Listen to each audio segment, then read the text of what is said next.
Menyajikan gagasan melalui artikel. Artikel merupakan jenis tulisan yang berisi pendapat, gagasan, pikiran, atau kritik terhadap persoalan yang berkembang di masyarakat. Biasanya ditulis dengan bahasa ilmiah populer.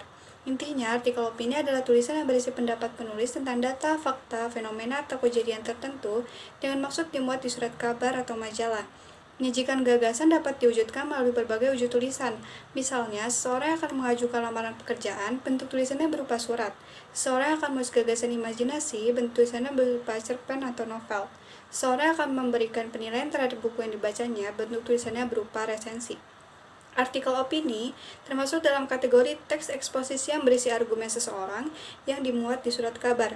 Kegiatan-kegiatan yang akan dilakukan meliputi kegiatan mengevaluasi informasi dalam artikel opini, menyusun opini dalam bentuk artikel, menganalisis kebahasan artikel atau buku ilmiah, dan mengonstruksi sebuah artikel.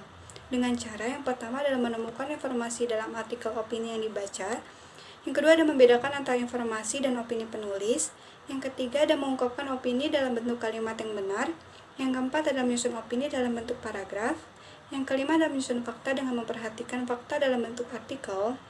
Kemudian ada menemukan unsur kebahasan artikel opini dan buku ilmiah. Berlanjut dengan membandingkan karakteristik artikel opini dan buku ilmiah. Kemudian ada menyusun artikel opini sesuai dengan fakta. Dan yang terakhir ada menyajikan artikel opini dengan kebahasaan yang baik dan benar. Perkenalkan, nama saya Oktaviana Dewi Marapa. Saya dari kelas 12 IPS 6. Di sini saya akan menjelaskan menemukan informasi dalam artikel yang dibaca. Di dalam artikel majalah atau surat kabar, kamu akan menemukan fakta dan opini yang disajikan secara beriringan. Oleh karena itu, kamu harus cermat agar dapat membedakannya.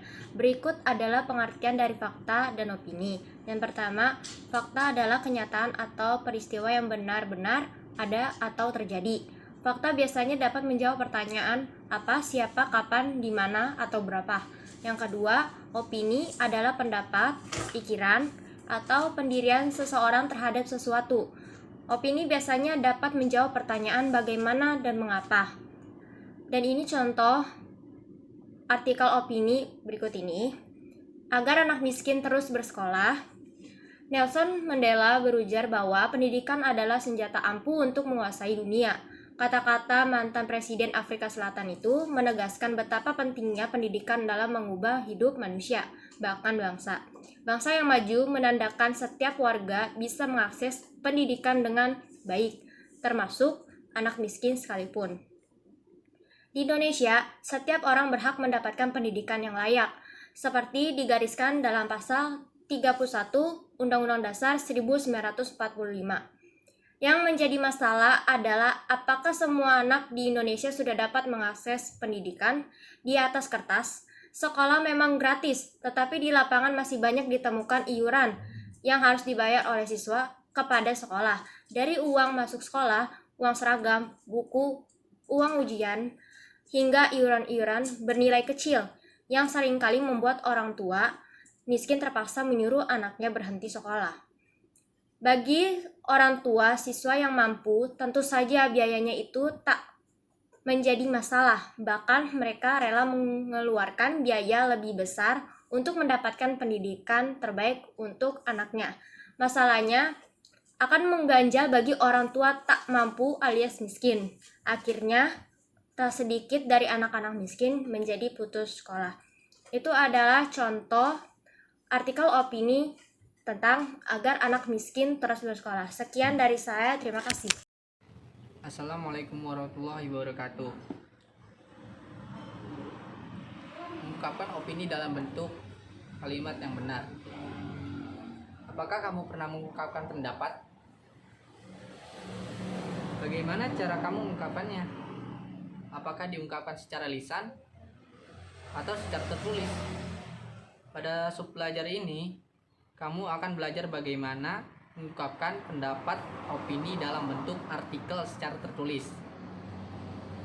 Namun sebelum kamu menyusun sebuah opini dalam bentuk artikel, ada beberapa hal yang harus diperhatikan. Antara lain, struktur artikel, opini, argumentasi, dan bahasa yang digunakan. 1. struktur artikel opini. Kamu tentu sudah membaca artikel opini pada belajar sebelumnya, kan? Apa kamu memperhatikan struktur isi artikel tersebut? Artikel tersebut diawali dengan pernyataan, pendapat, thesis, statement, atau topik yang kamu kemukakan. Selanjutnya, kamu kemukakan beberapa argumentasi tentang pendapat atau pandangan kamu terhadap masalah yang dikemukakan. Pada bagaimana ini disebut argumentasi atau argumen. Bagian akhir artikel berisi pernyataan ulang pendapat, reiteration, yakini penegasan kembali pendapat yang telah dikemukakan agar pembaca yakin dengan pandangan atau pendapat tersebut. 2. Argumentasi. Bagian terpenting dalam artikel opini adalah argumentasi. Argumentasi yang kalian kemukakan harus kuat. Artinya, argumentasi harus didukung data aktual karena artikel opini pada umumnya bersifat aktual yang berisi analisis subjektif terhadap suatu permasalahan. Argumentasi yang dibangun harus konstruktif agar pesan dalam tulisan dapat diserap secara baik oleh pembaca. Kemudian kalian harus memberikan solusi yang komprehensif menggunakan 3. Penggunaan bahasa. Bahasa dalam artikel bersifat ilmiah, populer, berbeda dengan bahasa ilmiah pada umumnya. Penggunaan bahasa penting untuk diperhatikan untuk melihat sasaran pembacanya. Kecenderungan membaca teks artikel adalah membaca tulisan yang tidak terlalu panjang, mudah dibaca dan mudah dipahami. Oleh karena itu, pada saat membuat opini, gunakan bahasa yang komunikatif, tidak bertele-tele, dan ringkas penyajiannya. Dalam menggali gagasan dan argumentasi, gunakanlah kalimat yang efektif, efisien, dan mudah dimengerti. Jika kamu menggunakan istilah asing atau bahasa daerah, buatlah padanan kata dalam bahasa Indonesia. Terima kasih semuanya. Mohon maaf lebih kurangnya. Assalamualaikum warahmatullahi wabarakatuh.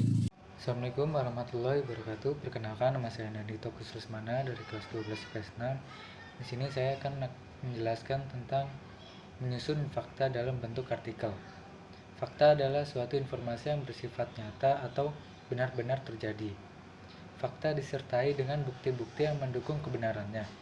Oleh karena itu, fakta lebih sulit dibantah oleh opini seseorang. Ciri-ciri fakta adalah: 1. Merupakan suatu kebenaran umum.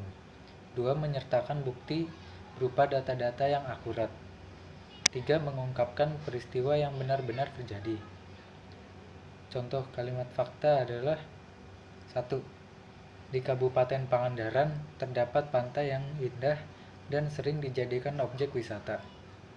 Tasikmalaya adalah salah satu kota yang ada di Jawa Barat. Julukan untuk kota Bandung adalah kota kembang. Sekian dari saya. Wassalamualaikum warahmatullahi wabarakatuh. Perkenalkan, nama saya Rahel Stefani dari kelas 12 IPS 6. Di sini saya akan menjelaskan materi tentang unsur kebahasaan artikel, opini, dan buku ilmiah. Yang pertama ada adverbia, yaitu bahasa yang dapat mengekspresikan sikap eksposisi agar dapat meyakinkan pembaca. Diperlukan ekspresi kepastian yang bisa dipertegas dengan adverbia frekuentatif, seperti selalu, biasanya, sebagian besar, dan jarang. Yang kedua ada konjungsi, yaitu kata atau ungkapan yang menghubungkan dua satuan bahasa yang sederajat, yaitu kata dengan kata, frasa dengan frasa, serta kalimat dengan kalimat. Konjungsi yang banyak dijumpai pada artikel adalah konjungsi yang digunakan untuk menata argumentasi seperti pertama, kedua, dan berikutnya. Konjungsi yang menyatakan sebab akibat adalah seperti sejak, sebelumnya, dan sebagainya. Konjungsi yang menyatakan harapan adalah seperti supaya dan sebagainya. Yang ketiga ada kosakata, yaitu perbendaharaan kata-kata supaya teks tersebut mampu meyakinkan pembaca. Diperlukan kosakata yang luas dan menarik.